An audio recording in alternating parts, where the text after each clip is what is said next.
Hello and welcome everybody. I'm Dr. Sam Roscoe. Today we will be discussing the concepts of process design, bottlenecks, and batching within operations management. Taking you through, first of all, the concept of process design, and then we'll move on to trying to understand how bottlenecks can affect processes.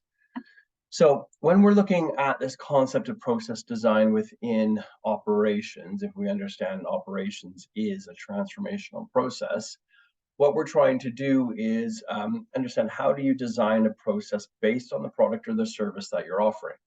So if we're offering a product that is competing on cost, we tend to want a very efficient process that is very repetitive and standardized. If we return back to my earlier lecture on operations management, the key concept that I was trying to get across there is if your company competes on cost, you are going to look for standardization, repetition in your processes in order to keep your costs as low as possible.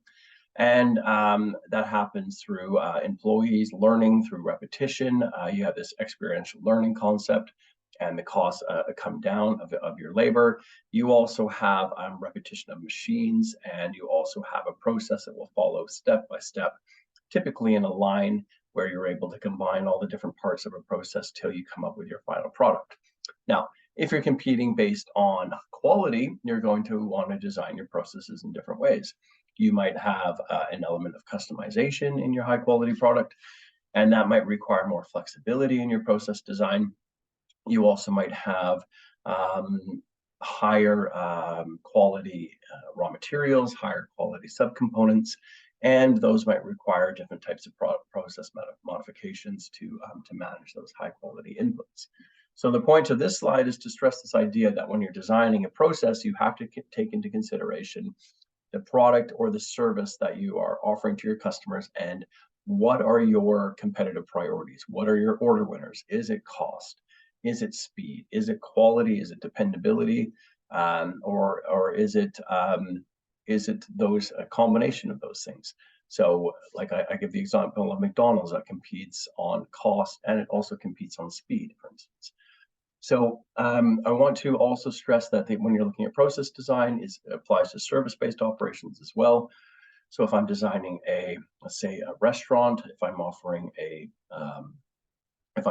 a very sort of quick service, if you looked at how McDonald's has laid out its operations using a lot of lean principles, by keeping inventory low, have very standardized menus, very uniform type of product offerings, and that's in order to keep their costs low.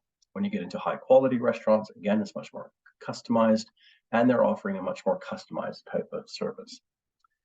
So this diagram, and I'll give credit here to Operations Management textbook by Nigel Slack and Alistair Brandon Jones, 9th to 10th edition are also very good resources if you're looking for those, and I often teach with that particular book, worthwhile going out and getting.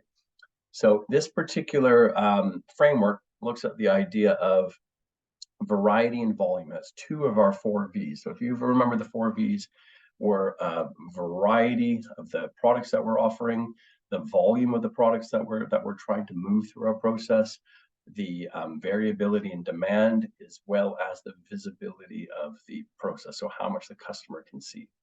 So when we look at variety and volume, first of all, what we're trying to understand is if I have a very high variety product, so lots of customization, lots of variation in the product that I'm offering, but it tends to be very low volume. You don't often have very highly customized, high volume type of operations because they're just so difficult to manage.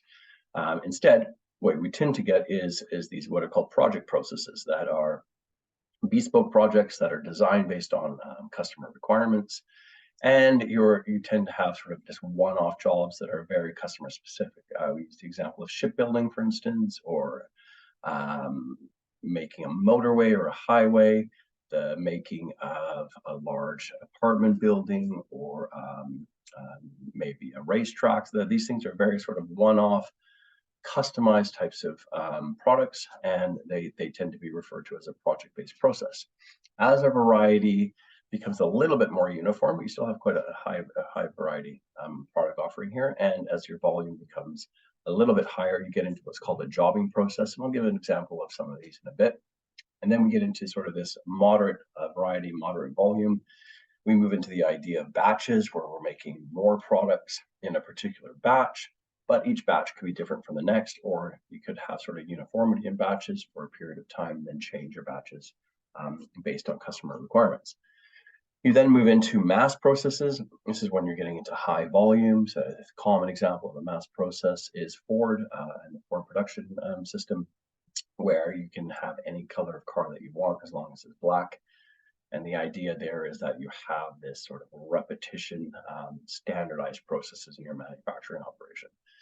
And then we move into what's called a continuous process, a very high volume, very low variety, looking for standardization and repetition in order to keep our unit costs of production as low as possible. We then move into service-based operations, and in service-based operations, you have the variety volume continuum there. You have professional services. If we think of things like doctors, high-end tax consultants, you might have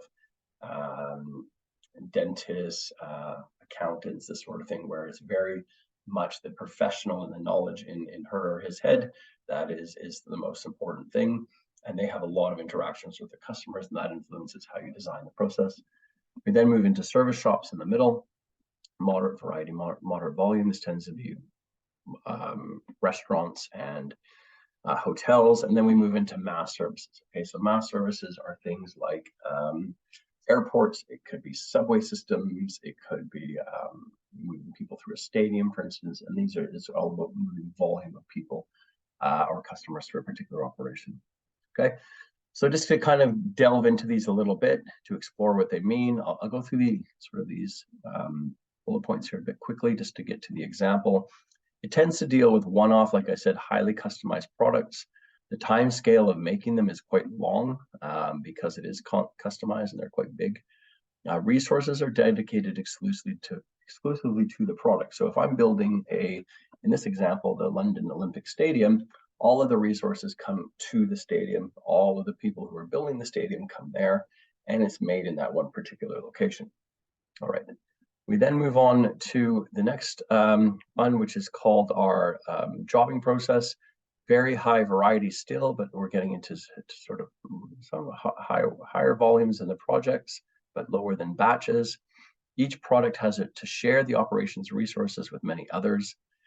The resources of the operation will process through go through a series of steps, although all the products will require the same kind of attention, each that will differ in its exact needs. So a good example here is a wedding dress maker or a tailor, where you have all of your materials for a suit in a particular area. The tailor would measure up the person getting the suit, and then all the materials would be customized based on the measurements of the person buying the suit. We then look at this idea of batch processes. Okay, so it's less variety than jobbing. You're getting standardization within the batch, but it's not the same as a line type based manufacturing system. Wide range of volume and variety. Some examples here: machine tooling, component parts for mass-produced automobiles, vaccine production. So again, you can see here with the vaccines, all of that, the batch is uniform.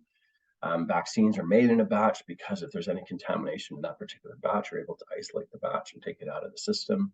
Also, the batch can change over time from batch to batch if needed, or you can have sort of uniformity between batches as required. And then we get into a mass process. Okay, so you can see here, this is produce goods in high volume with relatively narrow variety, repetitive and largely predictable, so standardized. The assembly line production, we think about automobile plants, large-scale food production, like in this particular example, where you might have sandwich assembly moving from step to step to step as we go along. And then we get into the continuous process, the final one here. Very high volume, very low variety. It's all about competing on price. Operation is continuous, running 24 hours a day, 7 days a week. You have this idea of an endless flow through your operation. Petrochemical refinery, electricity refineries, steel making, paper making are all good examples of this, where you're all about efficiency. So it's all about moving as much volume through the process as possible. So again, we return to this, and you can see where our different processes sit within that within our framework. We have the projects, which are very diverse and complex, with an intermittent process flow, all the way down to continuous, or a process flow as continuous, as the name suggests, but our process tasks are very repetitive and very standardized. So the level of standardization increases as we begin to move down that framework, as well as our repetition increases and our standardization across all of those parts of the production process. Then as we move into services, the key thing here is that you have a lot of one-on-one contact between the expert and the patient. In this instance, you can see we have high contact operations. Customer spends a considerable amount of time in the service. Okay, so you think about time with a doctor or with a dentist, high levels of customization. So every service interaction will be different. And the service process is highly adaptable in order to meet customer needs. It's very much people-based than equipment-based. And that's quite critical when you're designing your processes, because what you want to understand here is the most important person is the customer, but the expert who is interacting with the customer. Not so much the equipment is certainly necessary, but it plays a supporting role for the expert. We then move into service shops. Okay, so you have a medium level of customer contact, an element of customization, I guess, depending on the hotel or the restaurant and what you're competing on. Customers buying a fairly standardized product, but you might have a menu that you're able to change different items on the menu. You think about banks, high street shops, schools, restaurants, would sit in sort of the middle here in terms of volume and variety. And then finally, we have a mass service, has many customer transactions with very limited contact time. So you want people moving through as quickly as possible. You don't want them having long conversations with staff. Limited customization, you want to limit that as much as possible, very standardized. And staff are likely to have a closely defined division of labor. So they will have one job, such as somebody selling tickets at a stadium, or some custodian who is welcoming people in, these sorts of things. Supermarkets, high volume mass service, national rail networks, like I said, airports, etc. So again, professional services, service shops. The more you move down the framework here, you go from very much people-based to equipment-based. Mass services rely a lot more on automation, a lot more on machines to move volume of people, whereas professional services rely much more on the specialist. And that's sort of important to remember. So what you can see here is now we have sort of an understanding of our different process types. What we want to understand is the different layout types that the organization can use. So how do we lay out our processes? So the manufacturing process types that are necessary here, in a project process, you tend to use what's called the fixed position layout. And then I'll go through and give examples of all of these in a second. So just to give you a general overview here. Jobbing process can be a mix between fixed and functional layout. Batch process is functional or cell, and then product layout is related to mass or continuous processes. And then similarly, you can see on the right-hand side here, professional services are much more fixed and or functional, service shops in the middle, and then the mass services at the bottom. So I'll go through each of these one by one. So when we're looking at a project-based process, again, it's very customized. It could take a fairly long amount of time.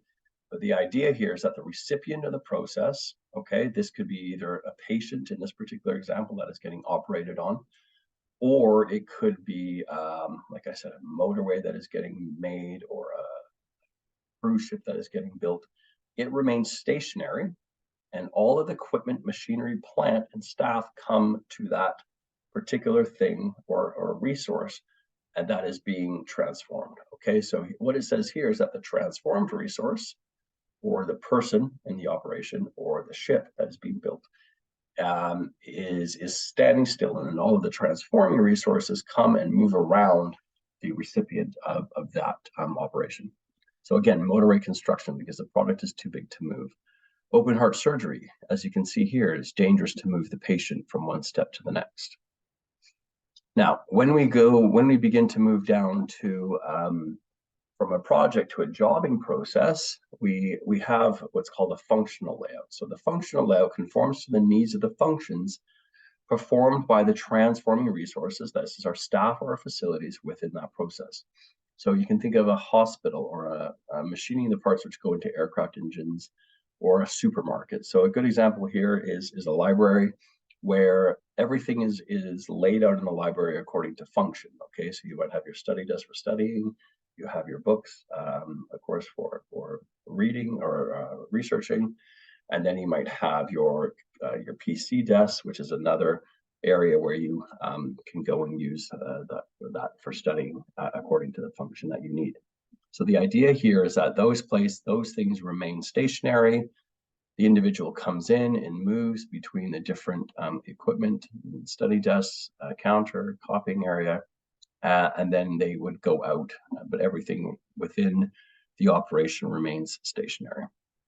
Okay, here you can see in a cell layout, now we're moving more into like batch production, where you have things that are being made in, you have a bit more uniformity in the products that are being offered. You have a bit more uniformity in the design and the delivery of that particular product or service.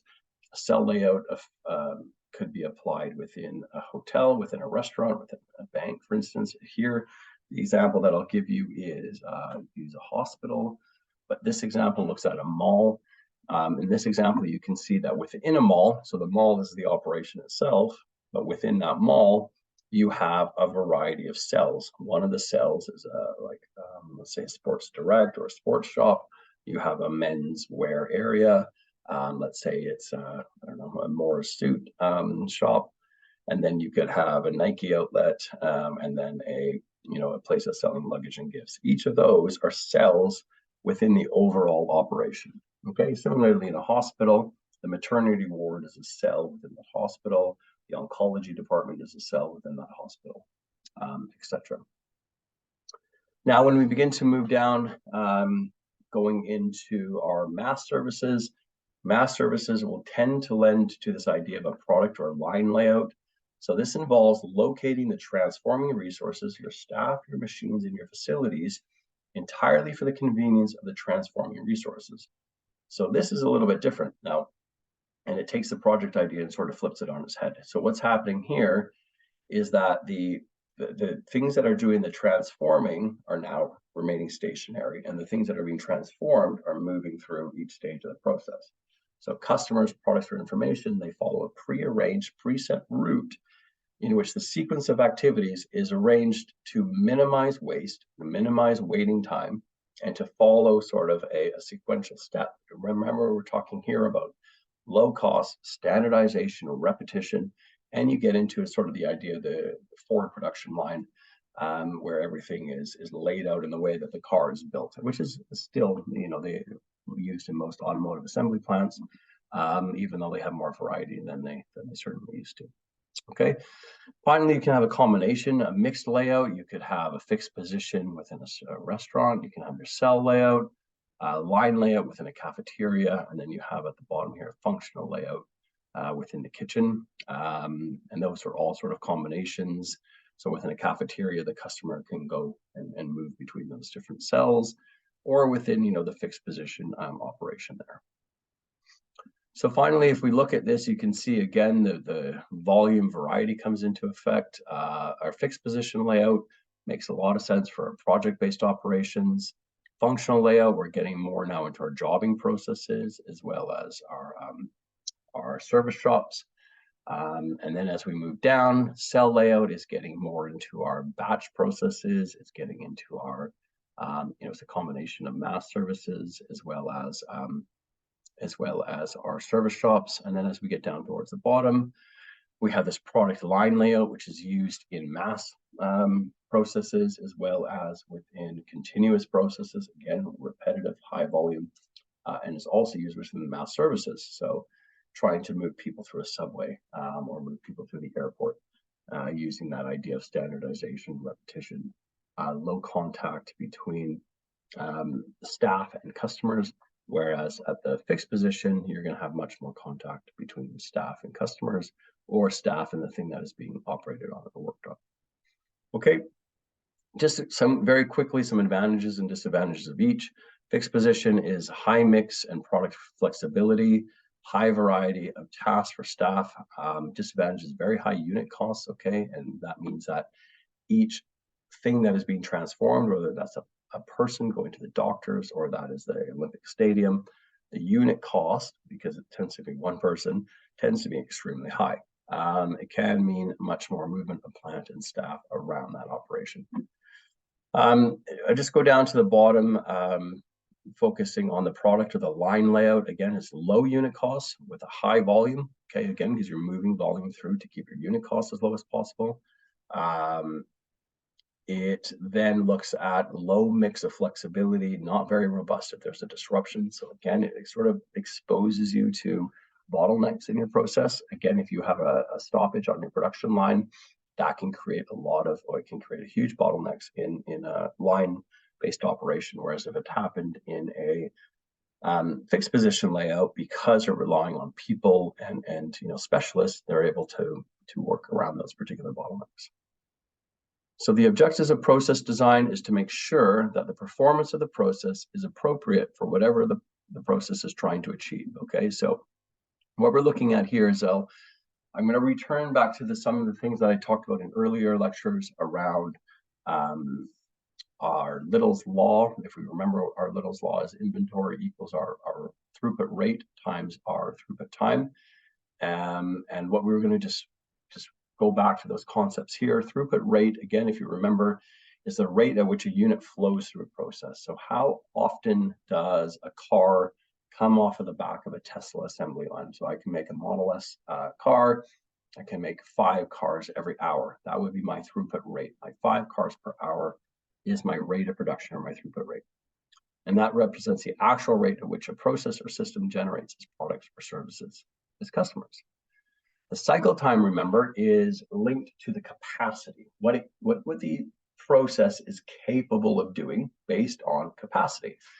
It doesn't mean it will actually happen. It certainly means that this is what the process is capable of doing. So what you're trying to do is, optimize your process in order to get it to those capacity limits without going too far that you either exceed capacity or you lead to things like machine breakdowns and breakdowns of people along the way because they get too overloaded. Then we go to throughput time. So throughput time relates to the time it takes for a specific item, job, or order to go through the entire process. It's also known as manufacturing lead times. Throughput time is measured in units of time, but it includes both your cycle time and any waiting time. Okay.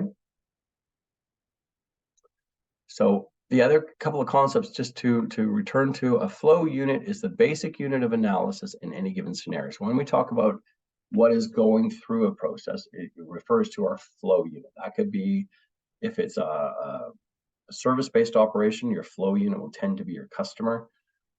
If it's a Subway, Subway sandwiches, the flow unit might be either your customer or the amount of sandwiches that you make per hour. Other things could be, a Tesla Model S, for instance. The flow rate divided by the throughput rate. So this is the number of flow units, customers' money produced going through the business process per unit of time.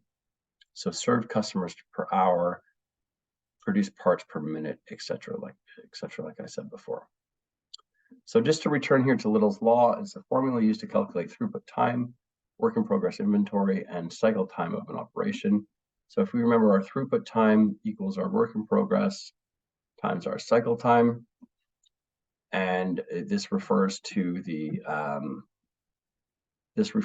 idea of our, if we look at our throughput rate, the amount of inventory that we're processing through our process, and our cycle time. Okay. So we want to look at how do we calculate that. So if we look at our work in progress, or an inventory is 10 people, our cycle time is 1 minute, and our throughput time in this instance is 10 people times your cycle time equals 11 minutes in this particular example. Finally, I just want to touch on the idea of processes. One of the things that I want to mention is the idea of mapping and understanding a process. And within process mapping, it's a really, really good, powerful visual tool to understand the different relationships within a process, I'll talk a little bit about swim lanes and how things can be connected within a process.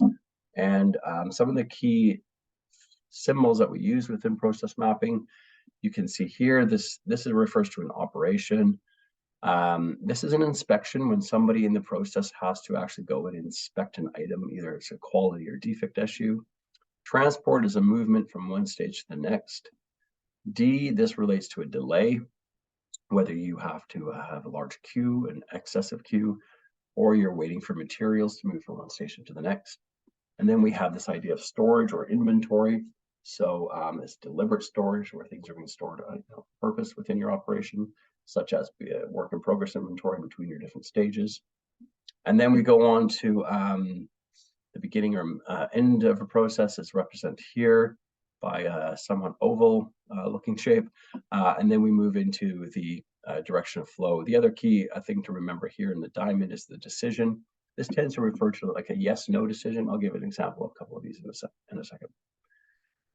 So what we can do in process mapping, a very basic example here is, this is the making of a pizza. Why I like this particular image is because it shows the different swim lanes, which are referred to these horizontal lanes. And within the swim lanes, it tells you who owns a process in this example, in this example, it talks about what is happening within that particular process. Okay, so you have the service, you have the preparation, the dough. What you could also do is you could look at, the cashier, you could look at the kitchen staff, and you could look at the customer journey as particular swim lanes. But we'll just use this example here. So here the customer comes in, that's the start of the process. They get their ticket. The ticket will go to the kitchen where they'll assemble the tools and begin to chop the vegetables. They will then get the dough for the pizza. They might have to go back to the storage and get extra dough. And then they might also look to take that dough and coat it with olive oil, get more olive oil, and then if they have to, go back again to the stove to get tomato sauce, drop off the dough, and then have to kind of go back to the fridge again, back and forth between different steps in the process. So what this is showing you is the current state process. And the nice thing about process mapping is what you try to do is you take a snapshot of how the process looks currently, and then you think about, well, in an ideal world, if I didn't have the constraints of having to always be working and always running my process, what could I do to change it? And what process mapping does is it just says, okay, well, I could really simplify this. I could generate my order. The kitchen staff gets the dough. They coat the dough with olive oil because the olive oil is up front and it's prepared. They add the tomato sauce to the dough. They then add the pepperoni and cheese. They then bake the pizza and it goes out to the customer. So a much more simplified process. Here's a little bit more of a complex example. This one I like because it has swim lanes based on who's doing what. So you have the help desk team. This is for a call center taking in an order for a computer repair. And they have, like, you place the call. You can see that they raise the ticket. In this particular instance, you can see the phone call at the top. Either the customer places a web request to get their laptop fixed, they place a phone call, or they place an email that starts the process. And then you have the various steps throughout the process as we go on down. And then you can see that here it has the decisions throughout that process. So really, the process mapping is a very visual tool. Something that is very important as sort of an operational tool that can be applied to all types of different businesses, whether they're service-based or they're product-based. Okay, so thank you, everybody. Hopefully that's useful, sort of understanding process design at a relatively